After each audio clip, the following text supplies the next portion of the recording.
Oke guys, kita sama tim barusan sampai ke Gunung Mujur. Kali ini Laskar Sambang Alam naik sepeda. Jadi kita bersepeda dengan semua tim. Gunung Mujur rame guys, karena ada warungnya juga ya. Nah ini pintu masuk, ini ada tulisannya selamat datang wisata religius Gunung Mujur.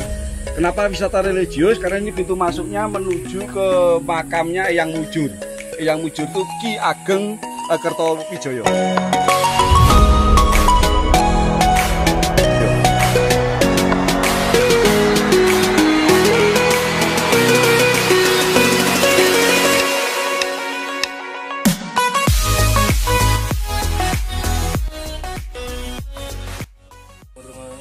Bahwa makam tersebut merupakan makam Ki Ageng Kertojoyo, di mana di sini ditemukan dua makam. Makamnya satu membujurnya dari selatan ke utara, dan satunya ke barat dan ke timur. Nah, menurut Pak Yunus gimana itu? Nah, untuk makam yang biasanya menghadap ke utara dan selatan, ya, itu memang makamnya manusia. Pada umumnya, di mana dia nanti harus menghadap ke kiblat. Ya, betul. Itu. Nah, Ki Ageng Kertowijoyo ini dulu ditemukan sama orang. Nah, sangat besar kemungkinan Ki Ageng ini dulu cikal bakal sing buka desa di bawah ini. Oh. Jadi buka desa di bawah ini. Nah, jadi kalau itu berarti yang kuburan satunya itu manusia bukan, Pak? Kalau biasanya makam itu menghadap ke barat dan timur, ya, itu biasanya senjata. Kalau ini adalah tombak. Biasanya tombak dulu, pusaka-pusaka dulu itu kan namanya kan Kiai Pleret, Kiai apa? Nah ini namanya Kiai Jenggolo. Ki Jenggolo, Kiai Jenggolo. Nah itu biasanya tombak. Ya. Nah, kemungkinan besar kalau sejarahnya Gunung Mujur itu adalah pertemuan dari Raja Singosari, Ken Arok, ya, dulu pertama kali sebelum beliau menjadi raja di Singosari berjuluk Raja Sajayawardana Ken Arok itu dulu adalah Ken Arok ini sejarahnya ditemukan anak bayi di hutan. Yang menemukan namanya Empu Loh Gawe. Nah, Empu Loh Gawe ini punya anak namanya perempuan namanya Ken Umang. Nah, pertemuannya lah di sini. Nah, pertemuan antara Ken Arok dengan Ken Umang itu di sini, yang akhirnya sama Empu Loh Gawe, Ken Arok sama Ken Umang ini dinikahkan. Selanjutnya ada dari bangsawan Tumapel itu lagi membedak, asalnya dulu namanya berburu. Nah, jadi bebedak atau berburu yang membawa permaisurinya namanya Ken Dedes.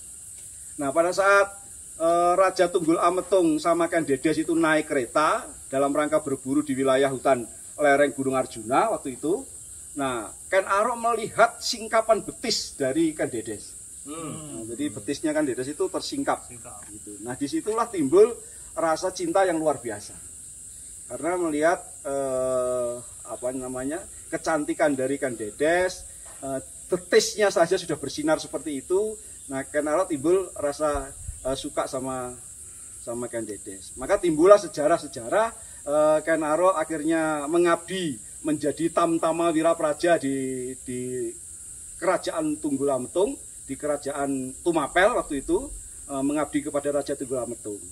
Nah, pada saat jadi Tamtama itulah ada sejarah namanya ketemu sama Kebo Ijo. Nah, ketemu sama Kebo Ijo. Nah, nanti kawan-kawan kita akan berkunjung ke makamnya Kebo Ijo. Makamnya Kebo Ijo itu di Pasetran Gondomait Singosari. Nah, di lapangan tembak Abdurrahman Saleh itu, kita nanti naik itu di sana ada makamnya Kebo Ijo. Nah, Kebo Ijo ini memang Wiratamtama senior ya. Wiratamtama senior, tapi orangnya biasanya karena supaya bisa disegani sama anak buahnya, dia begitu sangat sombong gitu ya. Nah, inilah dimanfaatkan strateginya oleh Ken Arok. Memanfaatkan ketenarannya Kebo Ijo itu, maka kerisnya Ken Arok itu dipinjamkan sama Kebo Ijo. Nah, kerisnya Ken Arok inilah yang ada sejarah sendiri, yang ciptaannya Empu Gandring. Ya, ciptaannya Empu Gandring. Itu cerita lain berarti. Cerita lain dari sisi Gunung Mujur. Tapi itulah Ken Arok. Di mana Ken Arok itu seorang satria yang ambisius, ya, punya misi yang kuat sekali, punya tekad yang sangat kuat untuk mencapai tujuan luar biasa gitu. Jadi kita ambil hikmah positifnya aja deh. Jadi seseorang itu kalau kepengen berhasil memang harus memiliki satu ini ya, namanya strategi perencanaan atau arah tujuan. Jadi harus bisnis plan. Gitu. harus punya namanya bisnis plan. Gitu ya. Yang ketiga harus punya strategi pertanggungjawaban, komitmen dan konsisten. Ini penting. Jadi kalau Anda begitu artinya Anda konsisten dan komitmen. Hal yang paling menarik lagi juga ada kemampuan komunikasi yang bagus. Lalu ini yang menarik itu mau berbuat lebih daripada orang biasanya. Jadi harus tirakat. Ya. Itu tirakat berarti ya? Tirakat itu.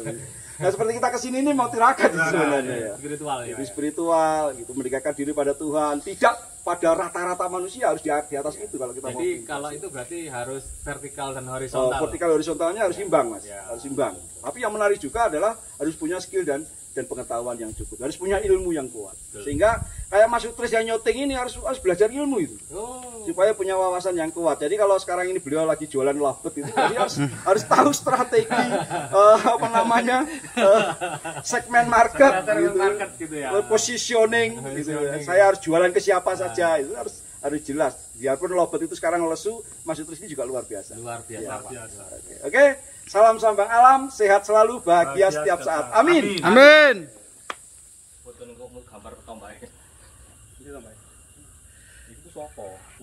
Oke guys, ini di atasnya makam Ki Kertowijoyo. Itu ada petilasan makam juga, namanya makam Ki Unggul Yudo. Cuman untuk anehnya mujurnya guys, ini mujurnya ke timur ke barat. Biasanya. Nah pada biasanya secara umumnya yang dimakamkan timur ke barat itu adalah makamnya senjata. Tapi kalau yang memang di bawah itu yang menghadap ke selatan dan utara itu adalah makamnya manusia gitu. Nah ini kemungkinan besar adalah senjata, kemungkinan besar. Walau alam bisawaf, karena memang kebiasaan di tanah Jawa pemakamannya biarpun sebelum Islam itu masuk bukan makam sembarangan guys. Makamnya kalau manusia tetap menghadap selatan dan utara. Kalau yang timur ke barat ini biasanya senjata, pusaka. Oke ya, berarti kalau ini pusaka kemungkinan ini adalah tombak Ki Unggul Yudo. Nah makna dari Ki Unggul Yudo ini sebenarnya perang itu selalu menang, we. Jadi unggul, Yudo itu perang. Jadi dia kalau berperang dia selalu memenuhi kemenangan. Oke, itulah tentang napak tilas di Gunung Mujur. Semoga ini bisa menjadi cerita dan inspirasi dari kita semuanya. Sehat selalu, bahagia setiap saat. Salam sambang alam.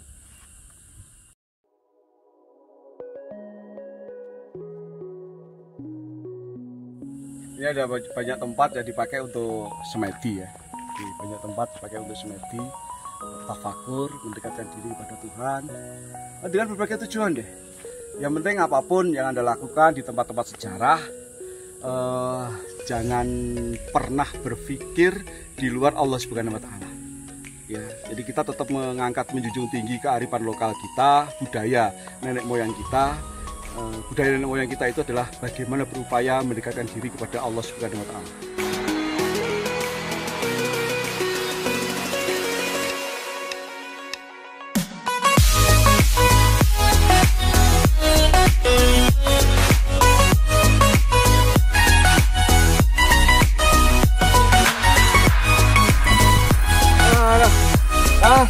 Salam sambang alam.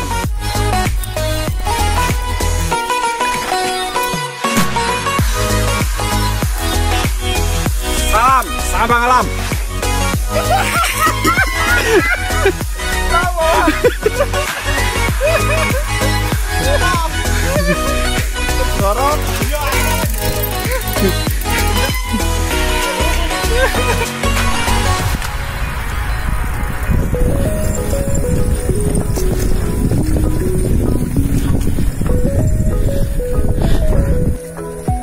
Ini Pak Yunus.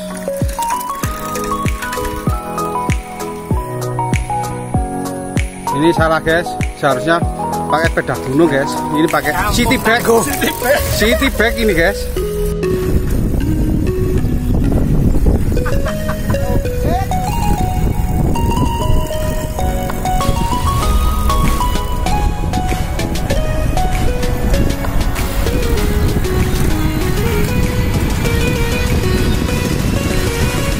Oke.